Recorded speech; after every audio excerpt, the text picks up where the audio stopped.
All right. Thanks all very much for coming down to this budget signing. Let me thank everybody that took the time to be here today, both all of you and, of course, those you see assembled behind me. I am particularly pleased to be joined by the President of the Board, David Chu, the Chair of the Finance Committee, John Avalos, Supervisor Carmen Chu, and Supervisor Sophie Maxwell, who were kind enough to take the time to be here. We have, in addition to those supervisors and Supervisor Campos, we have our treasurer, Jose Cisneros, who is here. We have Ben Rosenfeld, who you all know is a controller, former budget director in the administration many years ago. The current budget director, Nani Coloretti, who will be leading us to move to higher calling the Obama administration. We'll talk about that in a moment. Her replacement is here, her right hand of sorts, Greg Wagner, who's been the deputy budget director for many years, who I'm pleased as well took the time to be here. Our chief of the fire department, Joanne Hayes White, our director of Muni, Nat Ford, and I mentioned Supervisor Carmen Chu. I see a number of people that are walking in, department heads, many department heads that are here. I will not even indulge in recognizing all of them. Supervisor I was waiting till you were here. I was waiting till Supervisor Dufty walked up, and I appreciate the public defender Jeff Adachi, who I think I saw, and there he is. He's in the back as well, and whoever is another elected, either show yourself or you'll be nameless for the moment. But I'm very thankful to all of their stewardship of this process and their leadership and their partnership. We said when we announced the budget just the hallway down that this would be a collaborative process, that we needed to have an unprecedented effort of collaboration to navigate what was arguably the most acute and problematic budget shortfall the city has ever experienced, certainly in the last few decades. This was by no means an easy task. It's a task that began here over a year ago. In fact, when I signed last year's budget, we no sooner signed the budget than we made a $4.8 million adjustment to bring back our rainy day reserve so we can hold our bond rating to its heights that it continues to remain today, though the bond rating agencies are coming tomorrow and through the rest of the week. That may not necessarily be guaranteed in the future, but because of that action, we were able to hold our bond ratings among the highest of any county in the state of California, which is inured to all of our benefit. In addition to that decision that was made literally 12 months ago to solve this budget, we also made a mid-year adjustment to the tune of $87.9 million. You recall in the fall of last year, the budget showed a shortfall of about $137.1 million. So we worked, again, very difficult environment. We worked quickly to address that shortfall. The controller, as you recall, submitted that number, a point of concern coming out of the challenges of September of last year, and we made adjustments. If you add the shortfall that existed in the fall of last year to the shortfall that was published in the March joint report, it was a shortfall of $575.6 million. I know that for whatever reason, the media seems fixated on the $438 million figure. That was the figure in the joint report. That was not the total shortfall that we have managed over the course of the last fiscal year. That total, again, was north of $575 million. Put that in perspective. We have a budget that I'm signing today of $6.586 billion, $6.6 billion, of which about 1.1 to 1.2 billion is truly discretionary. And that number, by the way, we're still working out. The controller's going to get us the final discretionary number as that's sort of flowing in these moving parts that is the budget. So this was an extraordinary shortfall when you consider the discretionary general fund that we had to manage. But nonetheless, we did manage, and we managed to do something rather remarkable. We managed to not lay off any teachers in our city. We managed not to lay off any nurses. We managed not to lay off any police officers or firefighters. We managed to balance a budget in a way that preserved our social service safety net and allowed us to expand our universal health care program and expand other programs that we believe are a model for the rest of the state and the nation.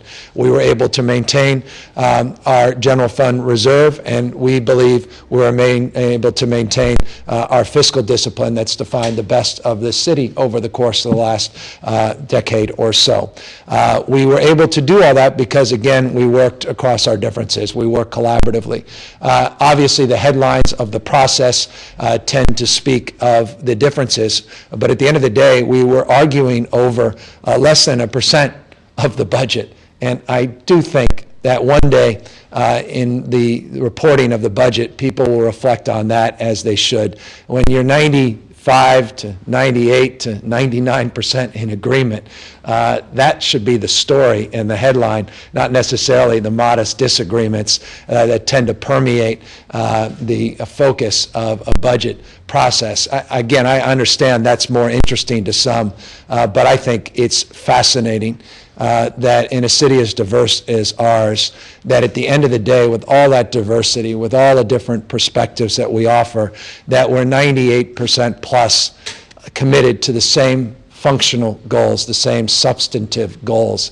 And I think that's a very meaningful thing. And I think it's the reason we're here today, that in spite of those modest differences, we agreed to disagree and were able to work out a compromise that brought us to this point. There were some that prefer things to be derailed because for whatever reason it services their interests.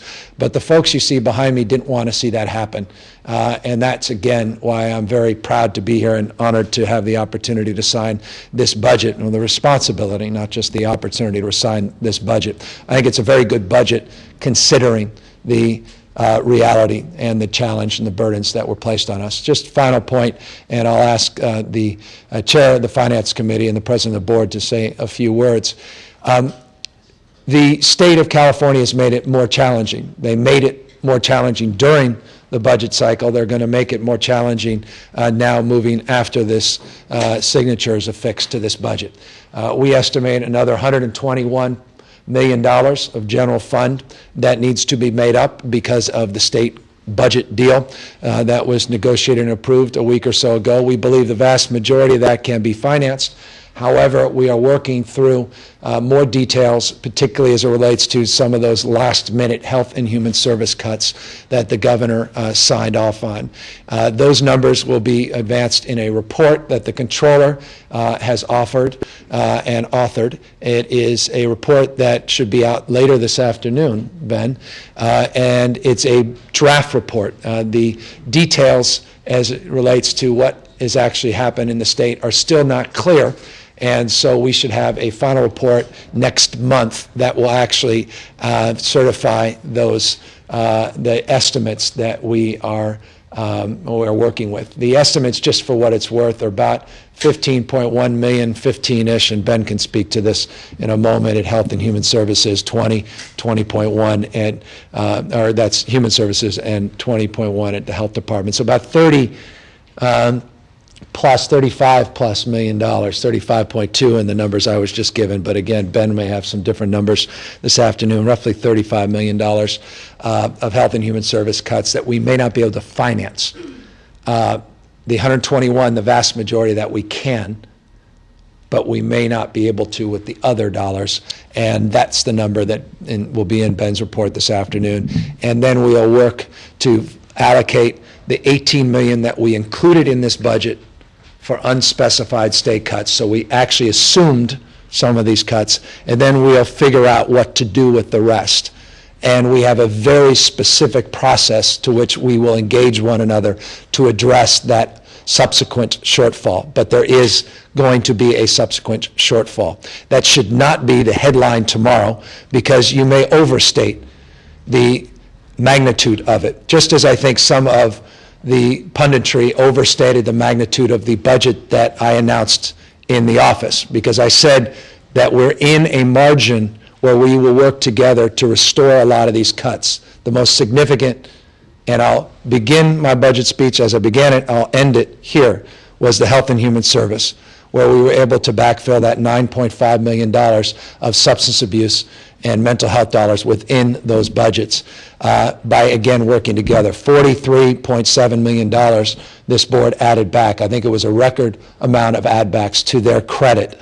And they scoured that budget, and they worked to find those dollars with our office, and I'm quite pleased. There's still a few outstanding issues that we need to fix, but we all know that, all of us behind us, and that's why this budget is just a fix today, is not static tomorrow. That, again, we need to continue to manage this budget through the next few months and this next year at peril of being in a much more difficult position, arguably, a year from today. So again, the spirit of collaboration is alive and well here. I'm measurably thankful to the leadership of the chair of the Finance Committee and the president of the board, who had the greatest burden of navigating those differences. And I want to thank Nani Coloretti and her team for just their ongoing outstanding leadership and their work they did in collaboration with the Comptroller's Office that every year deserves more credit than they perhaps are afforded. And so it's in the spirit of that, the bureaucracy working as it should, with individual leaders working at their best, with elected officials working across their differences, that we're here today. And again, I'm very thankful to all of their collective efforts. With that, I'll ask the president of the board to say just a few words, and obviously the chair of the Finance Committee if they wish, and anyone else that desires, and then we will fix the signature and answer any questions that you may have. David. Great. Thank you, Mr. Mayor. I'm going to be very brief, and I don't want to repeat what the mayor has just said, but first of all, I want to thank everyone in this room who worked together to make this budget happen. I see a lot of members of the Mayor's Budget Office here, and I want to thank you for your tireless work during this year. I also see Mr. Steve Cava, who was instrumental during this process. And I just want to say that in my first 6 months of office, I certainly got to know some of the top city officials that we have here at midnight and at 1 o'clock in the morning. And I'm heartened about the future of our city with regards to that. As I think many of you will recall, during the months of June and during the interim budget conversation, we did have some significant differences to work through. And as the mayor has stated, I am happy on behalf of my colleagues that we were able to work through these differences in a collaborative way, much different from, I think, the scene that we have observed in Sacramento, and worked on a budget that really does help to share the pain and the sacrifice of balancing a $500 million budget deficit across different services and departments in a way that protects our core city services and in a way that really helps to protect, I think, the most vulnerable in our San Francisco community. And with that, I really want to introduce my colleague, John Avalos, who was instrumental and really helped to lead the way of making sure that we work through a budget that really reflects our shared priorities. So, Supervisor Avalos. Thank you, President Chu, and thank you, Mayor Newsom. It's been an honor to serve as budget chair of the Budget and Finance Committee of the Board of Supervisors of San Francisco, and I want to thank President Chu for giving me that opportunity. Some thought I was crazy to take the responsibility, and I was actually very eager to do it, and knowing that our city faced an unprecedented budget deficit. Something we haven't experienced probably since the Great Depression, as Mayor Newsom had said earlier this year. But I really feel we have a budget that reflects the best of San Francisco. We've decided, worked closely and cooperatively to keep this city running and to restore services for San Francisco's most vulnerable communities. And that's something I'm very proud of. I think I'm very proud. I think everyone here in this room is very proud of that. I'd like to thank Mayor Newsom, Steve Cava, Mayor's Budget Office, Nani Coloretti, your office, and all the work that you have done. Controller Ben Rosenfield and Deputy Controller Monique Zamuda for your work. The long hours we spent burning the midnight oil, July 1st, June 31st, and July 1st. It was quite an experience to go through that, and I know we did the best we could do, and I'm very, very proud of that effort. We are still in the eye of the storm. We have a state budget crisis that we know is going to hit us. I think we've done well to make sure that our ship of San Francisco government is functioning well, but we still have to know, we still don't know what the impact is going to be from the state level. So I look very I'm very eager to work closely with the mayor's office to make sure that we can keep the city running and we can maintain our core services for San Franciscans of every stripe. And I know we can be successful in that in the months to come. So thank you very much. Supervisor Dufty. Thank you. I just want to add in a couple of the acknowledgments. Yesterday I had the privilege of sitting with our Deputy Controller, Monique Zamuda, and we talked about the budget process this year. And I really want to acknowledge that Nani brings unique skills. Every budget director I've seen over 16 years in city government brings different strengths. But in this very difficult year, Nani never became contentious. No matter how difficult the hearings were, how challenging the issues were, if there was anger in the room, she never rose to that. She never took it personally. She sat and she tried to solve every problem, and I think that she has a lot to do with why we're here. I want to acknowledge that there's a team of people from the Comptroller's office. I had my bumps with Harvey Rose this year and proposing to change the budget process a little bit, but in a year like this, fully half of our add-backs are accredited to Harvey's work, and so I want to acknowledge that. I'm not sure if Harvey's here, but he's a key part of it. Our committee clerk, Gail Johnson, who's worked for the board, I believe, for over 30 years. And so when you see us here, and I'm so proud that the mayor is able to sign this document, I think that he did an incredible job with his team of coming here, all the departmental budget offices that work together, but I think that it's the people behind the scenes that work for the city that really enable us to move year after year. I want to thank the mayor also for restoring some money that I personally talked to him about for Stonewall. And I think many of you know that there was a murder-suicide in the Castro this week related to methamphetamine use. So I want to say once again to Chair Avalos' leadership, the mayor's willingness to work together, his help with me before the budget was submitted to have funding for Stonewall. I hope that we can continue to meet the needs of our citizens. Thank you. Thanks, Supervisor. And anyone else? Oh, good, all right. I'm sorry, it's a terrible thing to put you on the spot like that. No, but I was not a part of the Budget Committee. However, I really want to thank them and appreciate so much their spirit of collaboration. A lot of the budget cuts would definitely affect the people in my district. I have one of the most vulnerable populations. And so their spirit of cooperation made a difference for the people in my district and the people of San Francisco. So again, I want to thank them all for their spirit of cooperation. Thank you. Behind those numbers are individuals and human beings and values. Steve Cava, come on up here. I'm not going to let you off the hook. And have Steve grab that. And Steve, as Bevan had to introduce or recognize, or no, David introduced you and recognized you, our president. But Steve Cava was the also former budget director under the Brown administration when acting. Yeah, no, there were. He had a lot of hats during those years, but he came back. And, a big part of this, people, again, so much of the budget is focused in the last 90 days of the fiscal year. But as I said, it's a year-long effort. And we had 3 sets of budget instructions to our departments over the course of many, many months. But we also owe a lot to our labor unions that stepped up again in this economic climate to help contribute some of their wages to get us here. And no one works more collaboratively. No one has built more trust and more, I think, goodwill than Steve Cava in terms of developing those relationships. And really that was the backbone of getting us to this point. So I want to just acknowledge Steve's stewardship and his leadership and thank him as well publicly for his outstanding job. With that, I want Steve in return to say a few words, not about all of this, but about Nani. And then you and I will give Nani what you have in your hand, because as I noted, this is Nani's last budget for the moment. She may desire to come back from the winters in Washington, D.C. But why don't you just say a few words as we introduce everyone to Nani, and then we'll sign this and get everyone on their way. Well, thank you, Mr. Mayor, for the thank you. And thank you for asking me to come back to help serve the city again about a year ago now. August 18th is my year anniversary for CAVA 2.0, so thank you. I think Supervisor Dufty was saying it, and it's about people. We have a charter with all those words, We have the administrative code and ordinances. The administrative code lays out our budget process. The charter lays out our budget process. But it doesn't happen unless people do it. Nani is an incredible person. She took this job a few years ago in a difficult time.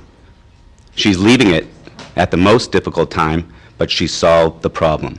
This city deserves, Nani deserves a big thank you from this city, the mayor, the members of the board, but the people of this city. Without her, we could not have done it.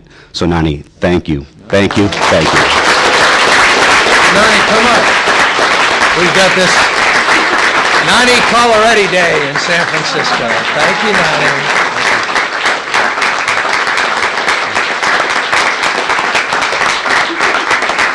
Now you gave me, I have one more thing. Yeah, no, good. And then, I think the mayor mentioned that she's going to the U.S. Treasury, and the Treasury has something, and the U.S. government has something we don't have, and that's the ability to print money. And so we're asking Nani to look, as she did, under every rug and every drawer to see if there's money available for the city and county of San Francisco. And thank you for helping us solve next year's deficit. Nani, what do you say to you? Thank you. It was unexpected, so thank you very much. I've been with the city 10 years. Never thought I would stay this long, but I did because I love working here, and it's a really special place. And the mayor's budget office is a really amazing place to do work because you get to work with everybody, including all of our incredible elected officials, and of course this mayor, who is actually extremely committed to making the budget something that everybody can be proud of.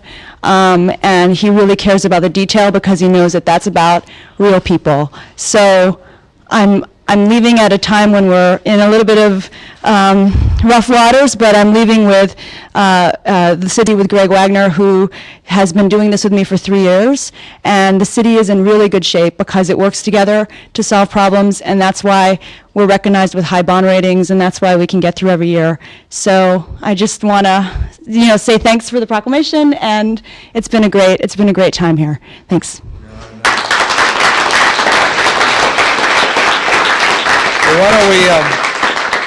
Why don't we quickly sign this, and then we'll happily answer any questions. You guys want to come around? Maybe we can just do a little group shot. Yeah, oh, great.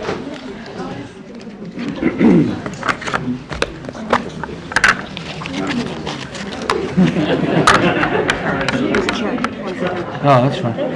Either way. All right. Well, 2 papers, 3 pens. We'll figure this out. All right.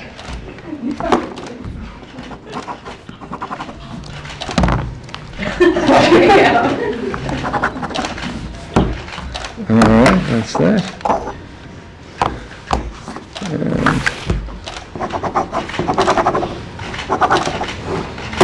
Judge is done. Thank you.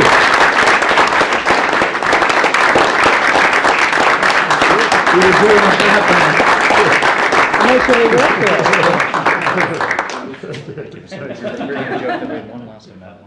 Oh, yeah, no, that's it. No, thanks a lot.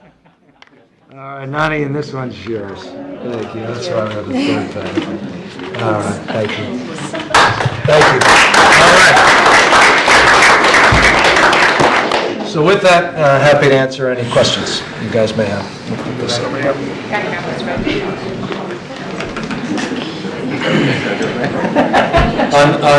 On this topic, and then on any other topics, I'll let everybody leave and move on. Any questions about the budget? Fantastic. Thank you all very much.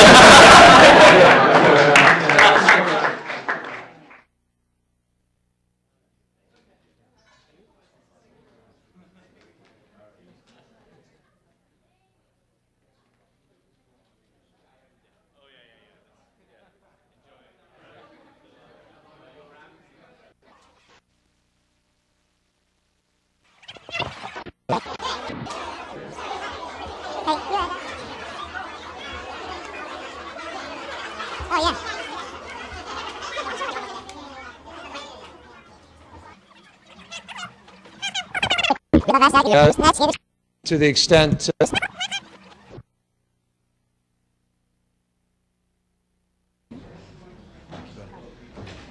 All right. To the extent you guys have other questions, we'll avail ourselves. We also recognize that the reason Chief Joanne Hayes-White is here and Nat Ford is self-evident, the accident yesterday. I'm happy to answer any questions about that as well. So whatever's on your mind. Please, this second accident just a few weeks. Just tell us, is it safe to ride Muni? Well, it is safe to ride Muni, and obviously with what's happened in the last 17 or so days with these two accidents, it's a legitimate question to ask. It has been a very frustrating few weeks. You could imagine after the incident a few weeks ago that all our supervisors and all our drivers were on high alert in terms of being sensitive to the conditions and the challenges of navigating our city streets. And then this incident occurs. We, of course, are getting the facts. We have a pretty good sense of what did happen. Some of it is appropriate to be public at this stage. Some of it is still part of the confidential investigation. But luckily and thankfully, no one was killed, and it doesn't look at this moment, though, again, it's still too early to tell that there'll be any permanent injuries. This is nonetheless unacceptable that we have seen these accidents occur in such a short period of time. I have gone to great lengths to communicate my concern to the MTA, to its director, Nat Ford. He's here, and I'm sure to the extent that that needs to be amplified, it doesn't, but that he's doing everything in his power to make sure that this system is more secure and more safe. I think it's interesting and important, though, to answer your question specifically, to note that we've actually seen a dramatic improvement in the safety of the system when you compare the system a year ago. There's been a significant reduction in collisions and accidents and derailments and dewirements in this city. In almost every category, there's been double-digit decline in terms of the number of incidents. So while these magnify people's concerns, the objective facts bear out that we're actually doing a lot better than we have in previous years. I want to just give you a specific example. The number of LRV accidents, January through June, comparing year to year, is dropped 37%, the collisions, 37%. Overall, 27%, and those includes pedestrian, bicycle derailments and dewirements, security-related incidents. You've seen F-line accidents, and that was self-evident from yesterday, decline collisions, that is, declined 42% year to year. So while these incidents highlight ongoing concerns, they're unacceptable. I think it's important to pause and reflect the fact that we're seeing substantially lower number of collisions. Overall, incidents related and accidents related to F-line, again, down 37%. If you look at the total of the system-wide, and this includes all the modalities of transit related to Muni, we've seen an 18% decline and a 28% overall, and a 28% decline in collisions. Again, it doesn't feel like that based on what's happened in the last few weeks.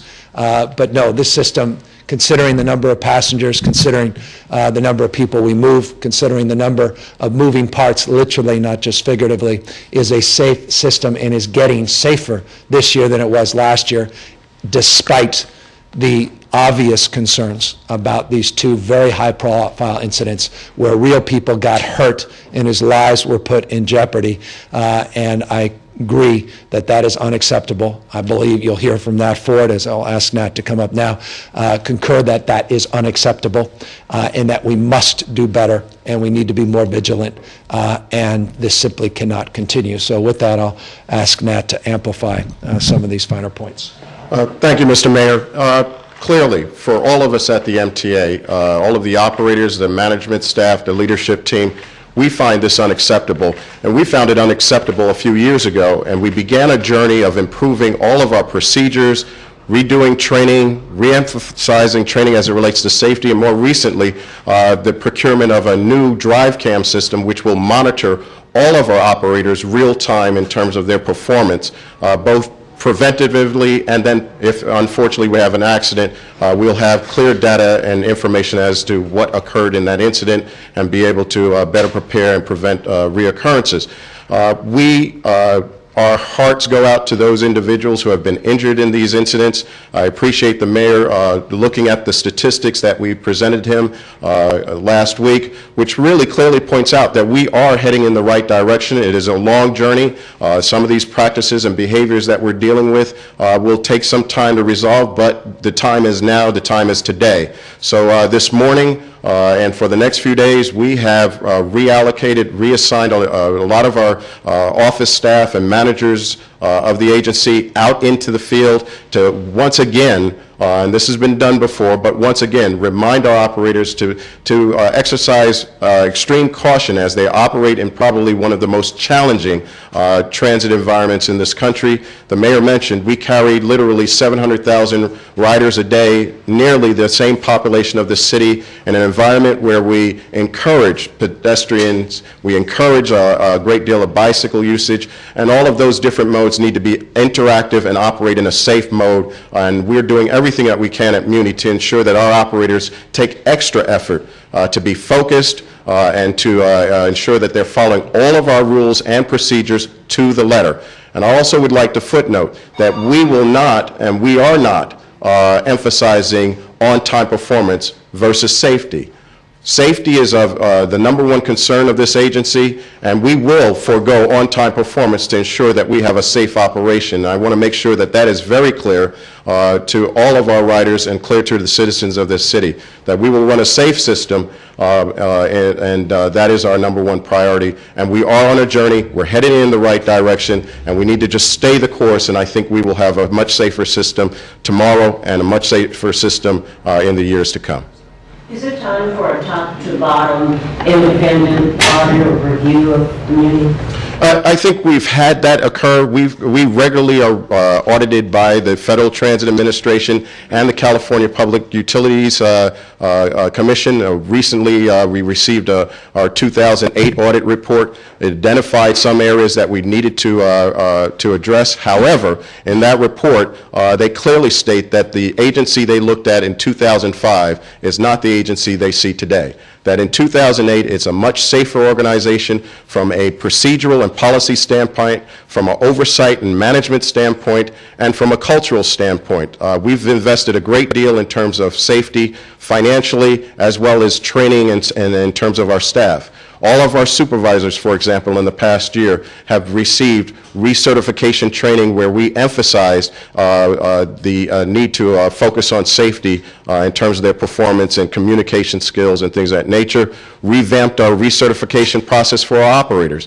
Moved it from a regular routine recertification process to the one that's more robust and gets into issues such as safety and causes of accidents in this city geographically. We used a lot of the TEP data in terms of graphically outlining where we have a propensity for accidents in and around the city. So there's a much higher level of analysis that we're performing externally as well as internally to the agency.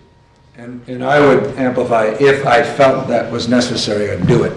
But I don't at this stage. Again, if the statistics were the reverse, if we'd seen a 48% increase and then these accidents, I would say, well, hold on.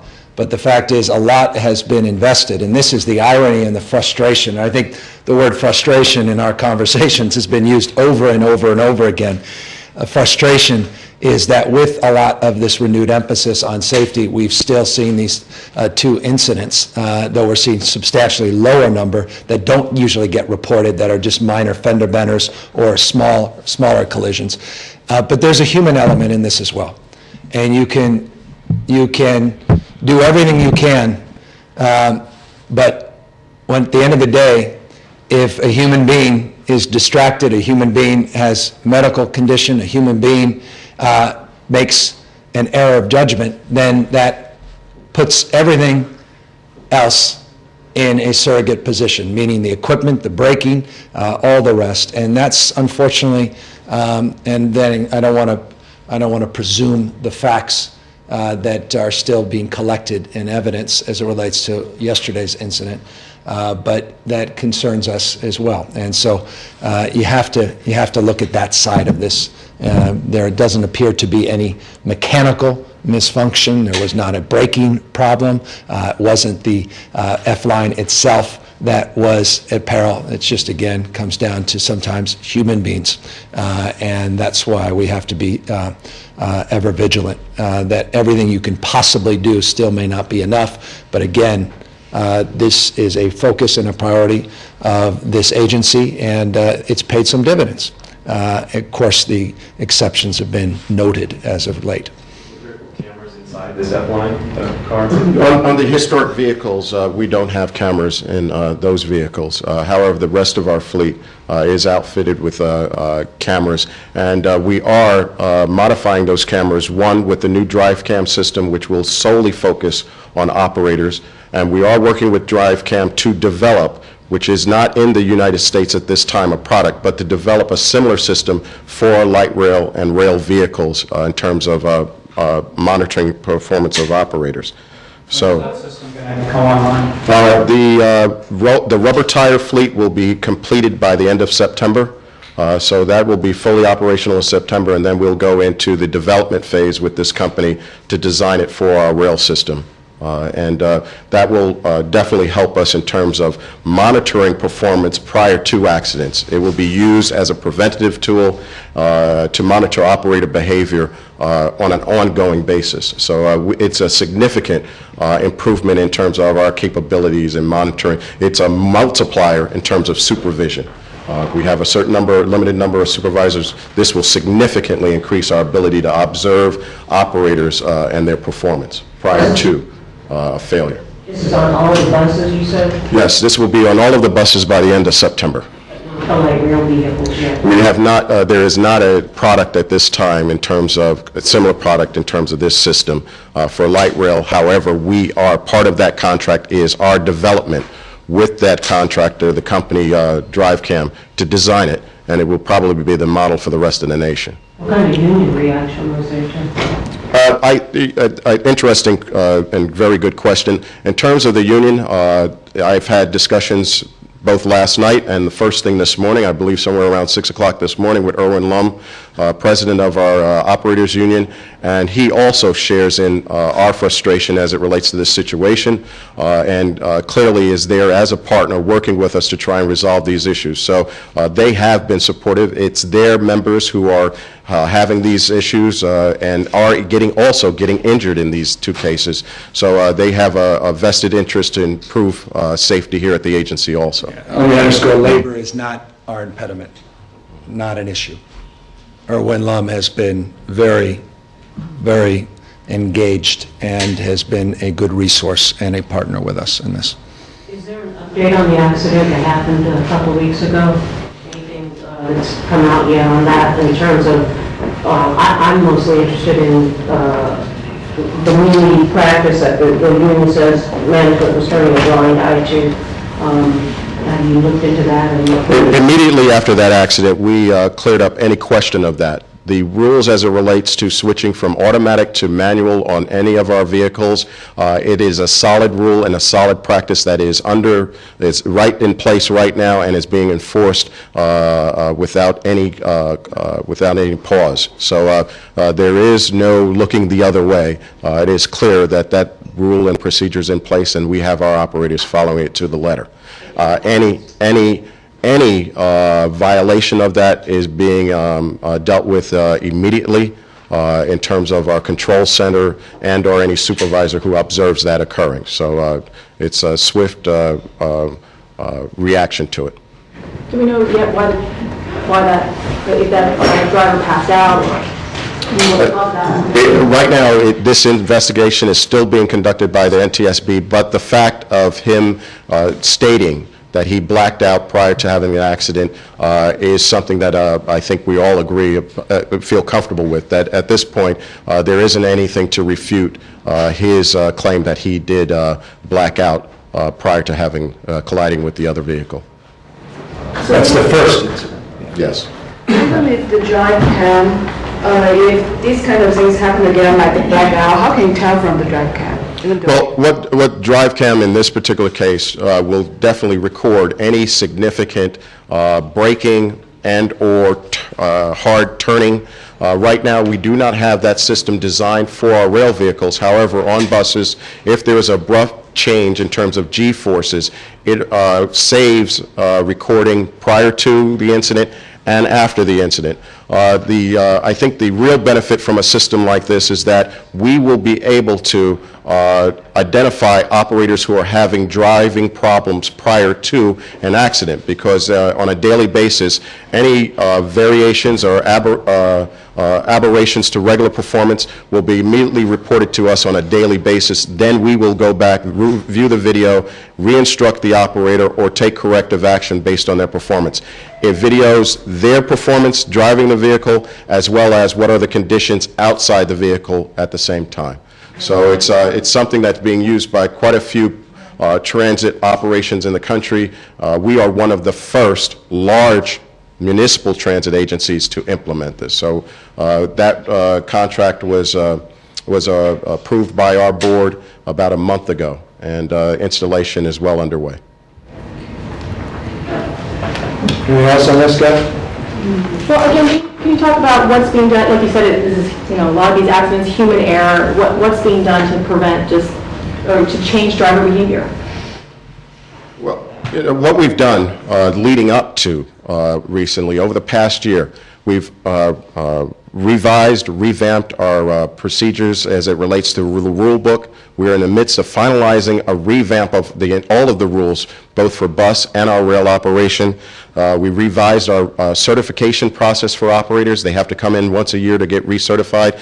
That has been revamped in terms of a heavier emphasis in terms of safety and performance, and sharing more data with them in terms of where are the hot spots in the city in terms of accidents and things of that nature. And those maps, literally developing maps that are in each one of the garages, pinpointing them by route and by line. So it's a great deal of additional information that's being provided, as well as just reiterating the need to follow our rules and procedures and look out for those unusual situations. We've increased the number of street inspectors. Over the past few years, it was discussed about the lack of the street inspectors per capita with our ridership, and we've begun, we started hiring new supervisors, added about 15 of them last year, and we'll continue to hire more street supervisors, so there's another set of eyes and ears out there. Total contract was awarded to change our radio system, which is key in identifying and coordinating our operations in terms of the control center. So there's a host of activities, and we can provide you those specific actions. Today at our board meeting, we will be discussing some specific actions that we've undertaken over the past few years, and sharing the data that the mayor has mentioned here in terms of what has been the overall trend for safety and accidents and incidents for this agency. In yesterday's accident you're talking about right now, you believe that human error is more of the reason? It appears to be that the operator was distracted by a customer who approached him for some information. So that's preliminary. At this juncture, we'll have to continue with our investigation and discussions with the operator and the witnesses. The NTSB is not investigating that one? No. The severity of it, I think, in terms of their threshold, it's not near that severity, that level of severity. Thank you. All right. Thanks, guys.